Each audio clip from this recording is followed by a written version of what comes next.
Citroen have always been non-conformists, and I love that. They're not afraid to try something new and try different design ideas. They also made the world's first hatchback. So with those things in mind, this actually makes sense. This is a Citroen E-C4. It's a fully electric hatchback SUV with a very distinctive design. It's aimed at families wanting to go fully electric and stand out from the crowd. It promises a range of up to 218 miles, 100 kilowatt rapid charging capability, and starts from just under 30k. But should you get one? Let's find out. It's hard to tell the difference between the Citroen E-C4 and the normal C4, because they both look pretty much the same apart from what's under the hood. The only giveaways are the badges, this, and the noise when they drive past, or lack of. They all get this lovely sloping roofline, chunky front end and minimalist grille, distinctive headlights and daytime running lights. The rear end really reminds me of an Audi Q3 Sportback, but with a lower spoiler. It's really cool. The spoiler placement does make the rear window even harder to see out of though, but you do get used to it. The E-C4 has 3 trim levels to choose from, unlike the normal C4 which has 4. You have Sense, C-Series Edition and Shine Plus. As standard with entry-level Sense trim, you get 18-inch diamond cut alloys, folding door mirrors and tinted windows. C-Series Edition will give you these cool bronze accents, and Shine Plus will give you these blue ones.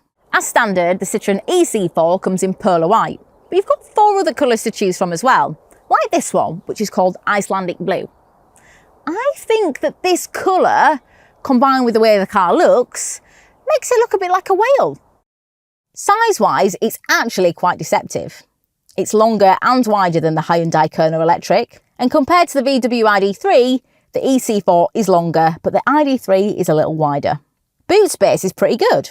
With the seats up, you get 380 litres, and with them down, you get 1,250 litres, which is bigger than the Kona Electric's boot, and just 5 litres smaller than the ID3's. It's the same size as the petrol and diesel C4, so you're not going to compromise on boot space if you opt for electric. Inside, it feels spacious. There's plenty of room for you and your stuff. It's really nicely laid out and everything feels really well made and nice to touch. And speaking of touches, how cool are these? That's your handbook. And what about this? Took me a while to figure out what that was, but it's actually an iPad holder. I thought it was a bag holder. One of my favourite things about the car is definitely the seats. They are so comfortable. They feel like you sat on a sofa at home. And once you've faffed around with the cogs and the lever, you can actually get a pretty good driving position. And in the back, the seats are comfy too. I could definitely take a nap back here when I'm charging the car. I will say that it's not as spacious as the front or any rear seats, but you do lose quite a bit of headroom because of the sloping roof. Down here, you've got a USB-C port and a USB port, so your kids can charge the devices. You get them in the front too, along with a 12-volt socket, which is handy. All trims get this 10-inch touchscreen, which is easy to use. I like that you've got some physical buttons here too for climate control. Everything else is accessed through the touchscreen. You get Apple CarPlay, Android Auto, Bluetooth and DAB radio as standard. With the C-Series Edition trim, you get front and rear parking sensors and a reversing camera as standard, along with a heated steering wheel, sat-nav, adaptive cruise control, digital dash and head-up display. Now this head-up display might be a bit different to what you've seen before. Let me show you. It uses this, which is a combiner screen, which pops up when you turn the car on and folds away when you turn it off. Instead of projecting your speed and speed limit onto your windscreen, it projects onto this screen, which can be a little distracting. I'd rather have heated seats than the head-up display. But I was a bit disappointed to find out that you don't even get that with top trim, and you can't option it either. But you do get an upgraded black interior, side parking sensors, and a wireless phone charger. As standard, all trims get quite a bit of safety tech too. Active safety braking, lane keeping assistance, and forward collision warning. C-Series Edition and above also give you blind spot detection. But when driving this, I've yet to see that come up.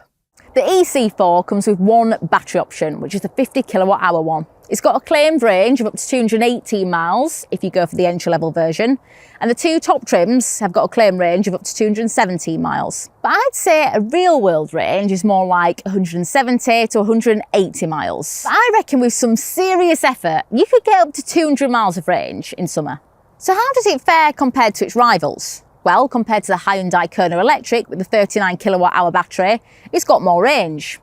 But it does have less range than the entry-level VW ID.3. Range isn't its strong suit, but what it does have is pretty fast charging capability, which is good. It will charge from 0 to 100% on a 7.4 kilowatt wall box in around 7.5 hours. At a 50 kilowatt public charger, it will charge from 0 to 80% in about 53 minutes. And from a 100 kilowatt public charger, it will do that in just 30 minutes, which is quite redeeming really. But what is it like to drive? It's lovely if you like to take things steady. It's easy to drive and manoeuvre. Steering is light and it's a really comfy car to cruise around in. It takes potholes and bumps effortlessly. The ride is definitely one of the best things about this car. I feel like Jonah in the belly of a whale. One with a nice interior though. It's got 3 different drive modes: Eco, Normal and Sport. Sport, as usual, is the most engaging the car gets, but it's still not very involved and will eat up range quite quickly. Normal is what you'll probably use the most, and Eco mode is hard on the soul. Regenerative braking is good. Press this button to activate it. It's not one pedal braking, you'll need to use your brake to stop, but it really does help to prolong your range and is easy to get on with. The downside is it doesn't really do fast or engaging, no matter what mode it's in. It just doesn't want to go anywhere quickly, and at best it's going to do 0 to 62 in 9.7 seconds. Overtaking and getting out at a busy junction aren't really on its agenda either.